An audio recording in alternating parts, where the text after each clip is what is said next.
I've been using iPadOS 26 for over a month, and in today's video, I'm going to share with you my full experience running it on my M4 iPad Pro, which continues to be my main productivity machine. Now we're on beta 3, with beta 4 and the public beta expected to drop any day now, and I just want to say how surprised I am at how solid this beta has been running, not just on my M4 iPad Pro, but even on my A16 iPad and my iPad mini. That's actually really rare because beta software is usually filled with bugs, crashes, overheating, but so far, so good. So in this 1 month later review, I want to talk mostly about the all-new productivity features and answer a lot of questions regarding the current multitasking modes, now with split screen and slide over gone, and how iPadOS 26 has improved my workflow. But first, let's quickly talk about the liquid glass design. Look, there's no better way to say this. Liquid glass is stunning. It's familiar, so it's not this drastic redesign like some have claimed, but it adds a beautiful layer of depth and richness to the user interface. It enhances the visual experience in the best way possible. All right, with that being said, when Apple dropped beta 3, I was honestly left scratching my head because they dramatically scaled back the liquid glass elements. It now feels more like frosted glass, not just on iPadOS, but also on iOS as well. And that's so strange because this was the design element that Apple showcased at WWDC, and it was looking great with beta 1 and beta 2.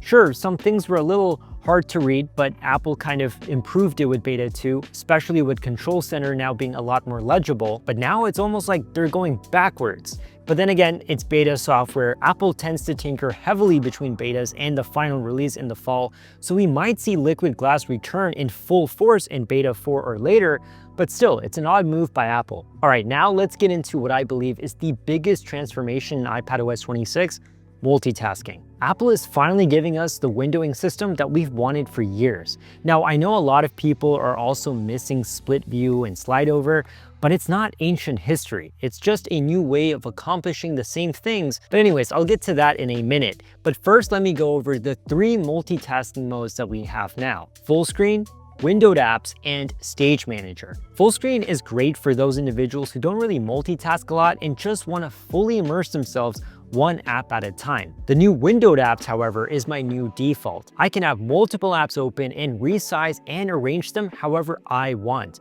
It's buttery smooth and it honestly feels a lot like how it does on a Mac. And you can have up to 12 apps open on a single screen. And lastly, you have Stage Manager, which is similar to windowed apps as you can resize them, but you don't have as much flexibility. However, what I really like about Stage Manager is that it comes handy when I need set groups of apps open together, like when I'm running Slack, Mail, and Calendar in one stage, and Safari and ChatGPT in another. It's very similar to how you have different sets of desktops on a Mac where each desktop can have its own set of apps. Frankly, I love this as it feels much more organized and clean, yet I love the flexibility of windowed apps. To be honest, it would be amazing if Apple kind of merged windowed apps and Stage Manager together, but who knows, we might see that with iPadOS 27 or something. All right, so now let me go over some tips on unlocking advanced multitasking. So first, head into settings, then multitasking and gestures, and here is how I've configured my setup. When it comes to closing all windows after swiping home, I leave this off so I can keep my workspace intact. When it comes to auto show or hiding the dock, I keep it on for quick access without clutter. Now, 4 and 5 finger gestures, leave these on. You see, you're not always gonna have the iPad on your Magic Keyboard, so if you are using finger gestures, they make switching apps, going home, and launching the app switcher super fluid. And definitely 100% of the time, leave picture-in-picture turned on. I leave this on all the time as I can be viewing my content from YouTube, for example, in a small corner while I do other tasks. Also with iPadOS 26, you get those traffic light buttons, red to close, yellow to minimize, and green to resize, just like on a Mac. Click that green icon and choose from all kinds of layout presets without having to manually drag and adjust. And you also get the menu bar, just like you get on a Mac, so when you hover over the top of an app window, it gives you access to common commands like File, Edit, Window, and more. These changes even make apps feel more capable. I no longer have to be digging deep within shortcuts and other controls to find simple buttons, and it's wild that this wasn't wasn't a part of iPadOS earlier. So all these enhancements are intuitive, powerful, and makes working on the iPad feel less like a tablet trying to be a computer and more like an actual desktop experience. Also, that quadrant layout is one of the things that I use a lot when I have windowed apps. It's my favorite. You get 4 apps equally spaced, and it's now part of my daily workflow. I also like how I can pin folders into my dock, as it allows me to access all my design files easily regardless of which application I'm at. And I can even drag and drop them from the folder in the dock to the app that I'm using. And I'm so happy that the new preview app is finally here. Well, I don't want to use the word new because technically it's new for the iPad, but it's always been there on the Mac.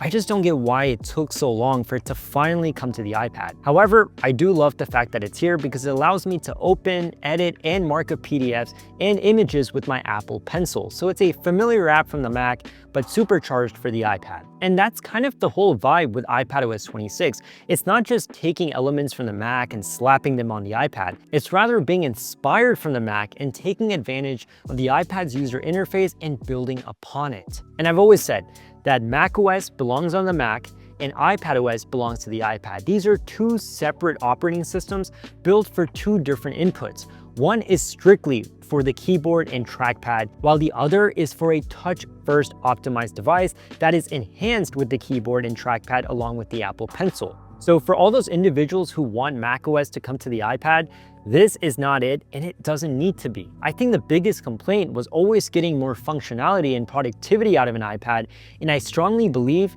that after using iPadOS 26 beta for a whole month, it truly delivers. The hardware and the processing power was always great on iPads, but now the software is just as great. But I will also say this, even after a month, there are a few things that I believe are missing that would truly make iPadOS 26 feel complete. Now, the first thing I've already kind of mentioned, and that's kind of coming back to that multitasking mode.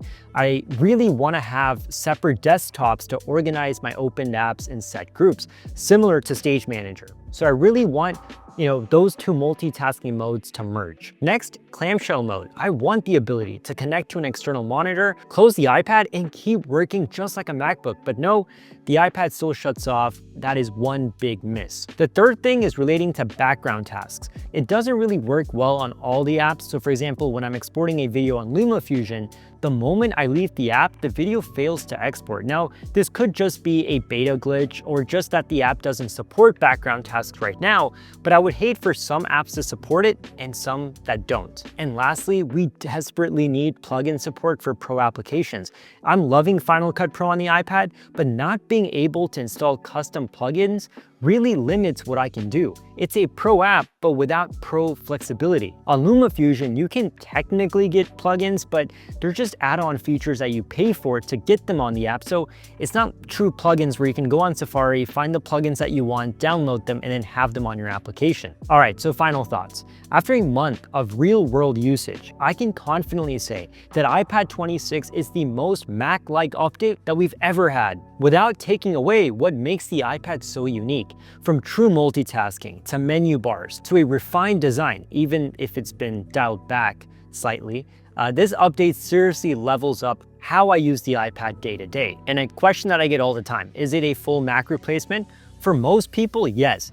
I didn't say everyone, but I said for most people. If you're editing, creating, writing, or working on the go, the iPad can absolutely be your main machine now with iPadOS 26. But for coders and plugin heavy workflows or mainstream power users who need full desktop class applications, the Mac is still the way to go, with the iPad perhaps being a great complementary device. But at the end of the day, I want to know your thoughts. What do you think about iPadOS 26 so far? Are you already on the beta, or are you waiting for the full release this fall? Or are you waiting for the public beta, which releases any day now? And if you are on the fence of going for that public beta or not, I say go for it, because so far, using the beta version of iPadOS 26 has been really smooth. As always, let me know your thoughts down in the comment section below. Don't forget to like this video, subscribe if you haven't already done so, and I'll catch you in the next one.